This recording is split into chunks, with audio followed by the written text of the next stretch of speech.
absolutely wonderful world of cheese.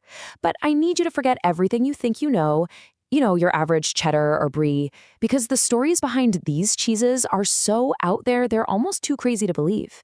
So let me just start with a kind of wild question.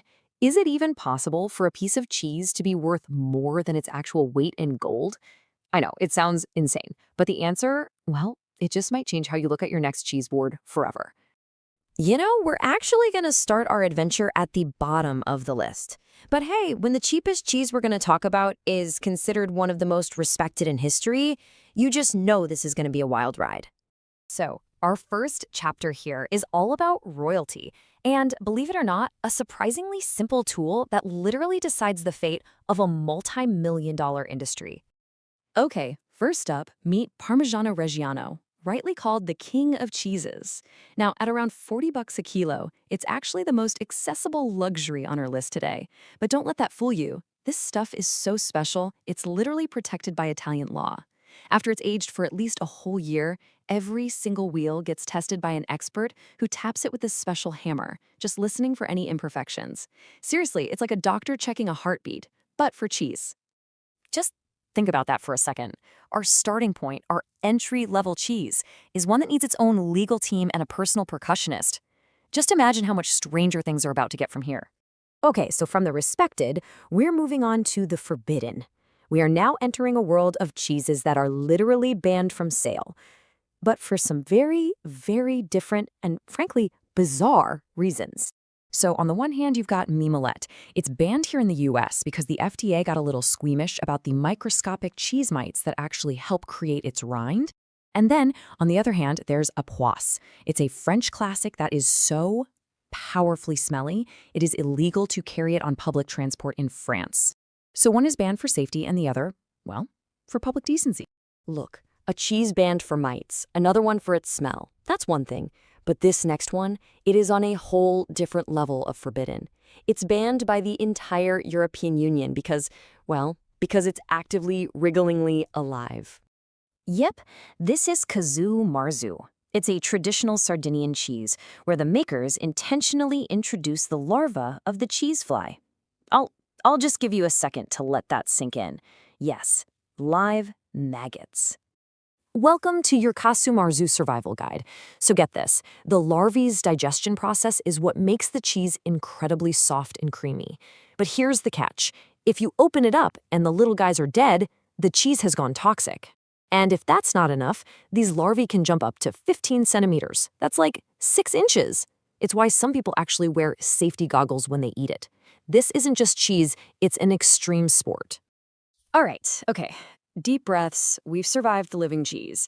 Now let's ascend to a different kind of extreme, where the price isn't about danger, but about unbelievable rarity and just so much effort.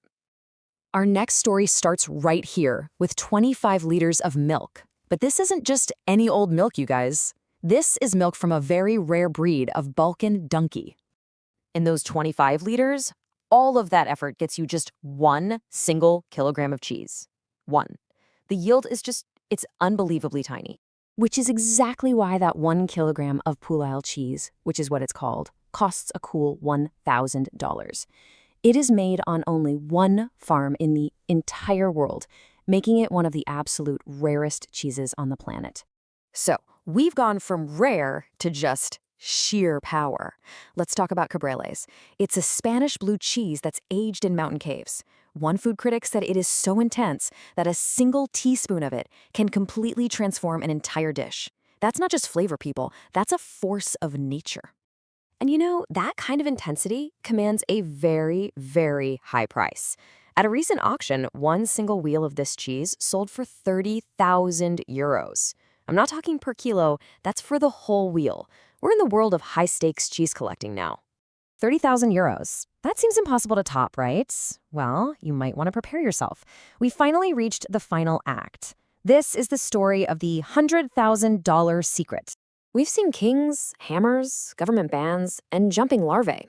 We've seen donkey milk and crazy auction wars. But all of it, was just the appetizer for this, the most expensive cheese ever created. So how exactly do you make a $100,000 cheese? Well, you start with a classic British white Stilton.